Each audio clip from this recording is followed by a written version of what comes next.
Hey everyone, welcome to The Explainer. So I want you to imagine something with me for a second.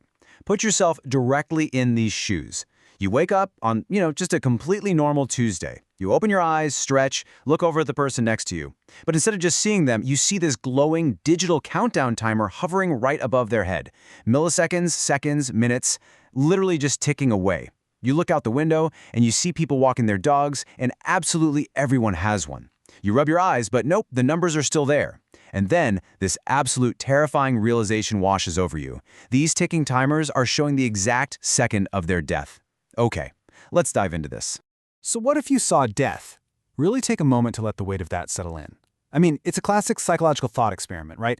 But it's incredibly powerful because it forces us to confront human society's absolute deepest, most uncomfortable uncertainty, our own mortality. How would you even function if the one thing we spend our whole lives ignoring was suddenly visible everywhere you looked?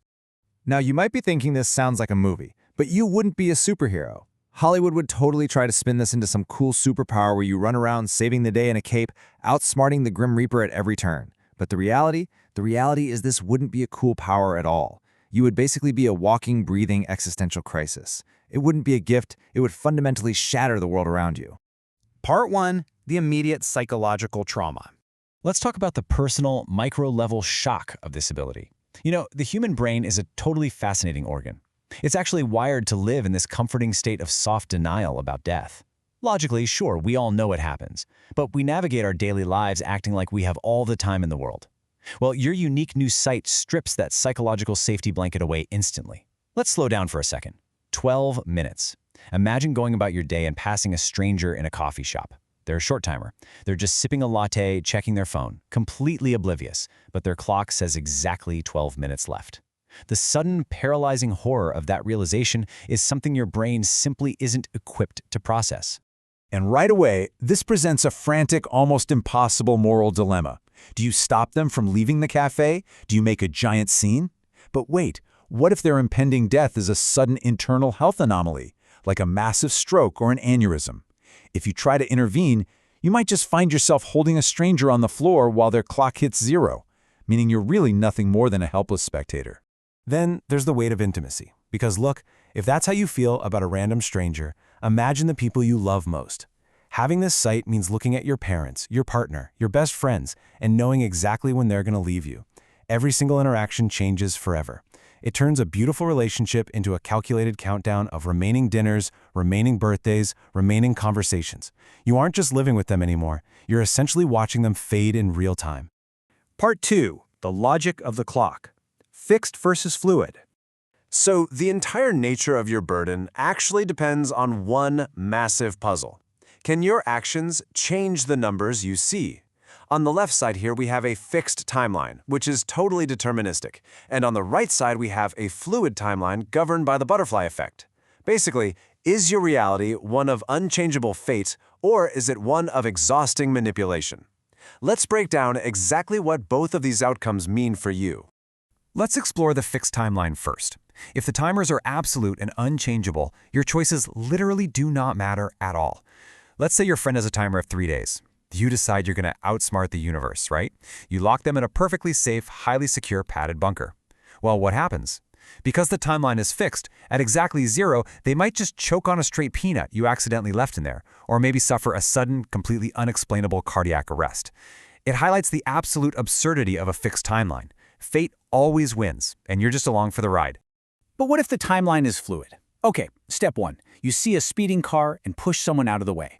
Step 2, you watch their timer miraculously jump from 2 seconds to 40 years. Boom, you did it. But then, step 3, because you saved them, they stumble backward and bump into someone else. And you watch that third person's timer suddenly drop from 50 years to 5 minutes. Yeah, this is the chaotic butterfly effect in action. Your life instantly becomes an exhausting, non-stop game of Final Destination management where saving one person inadvertently dooms another. Part 3. A new societal order. If the secret got out. Imagine the dystopian reality. If you just couldn't take the pressure. You revealed your secret and you actually managed to prove your 100% accuracy to the world. What happens to human civilization? Well, global systems would ruthlessly re-engineer themselves around your sight. Take dating and marriage. Clock matching would become the absolute standard. People would naturally seek partners with matching lifespans to avoid early heartbreak or, decades of premature caregiving. In finance and lending, hyper-calculated risk. Banks would freeze short-timers completely out of the modern economy. There is no way you're getting a 30-year mortgage if you have a 5-year timer. And medical triage? This is brutal. Hospitals would use you for ruthless resource allocation. Crash victims with 2 hours left, regardless of surgery, get bypassed entirely so those emergency resources go to someone who can actually be saved. It's pure, cold optimization stripped of all humanity. Part 4. The Silent Observer. The Ultimate Burden. Because, you see, when you map out all those terrible global outcomes, you realize the cruelest yet most rational play you can make is absolute silence. If you speak up, this grim, lonely picture becomes your inevitable future. Becoming the world's oracle of death invites immense corporate and government exploitation. You wouldn't be free. Actually, scratch that, you'd likely be locked in a secure government facility. Your entire existence will be reduced to staring at video feeds of world leaders literally mapping global stability just by looking at the remaining lifespans of billionaires and military generals. You wouldn't be a person anymore. You'd become a human piece of intelligence software. As a quick side note, if you want to see this whole idea brilliantly visualized, the Death Countdown short film explores this exact supernatural premise. It perfectly captures that intense psychological friction and those immediate, really heavy moral choices a person faces when they can suddenly see everyone's remaining lifespans. It's highly recommended if this kind of thought experiment fascinates you. Because ultimately, living with this sight means carrying the ultimate memento mori. Now, traditionally, a memento mori is an object, like, say, a skull on a desk, serving as a warning or a reminder of death. But for you, the object isn't sitting on a desk somewhere. It's glowing right above the head of every single person you meet. You are permanently burdened with watching humanity sprint toward deadlines that only you can see. Which brings us to the end of our explainer today. I want to leave you completely immersed in the emotional weight of this choice with one final, powerful question. If you woke up tomorrow and you could see the clock, would you ever speak? Think about the burden, the chaos, and the dystopia of it all. What would you do? Thank you so much for exploring this fascinating concept with me. Keep wondering, and I'll catch you in the next explainer.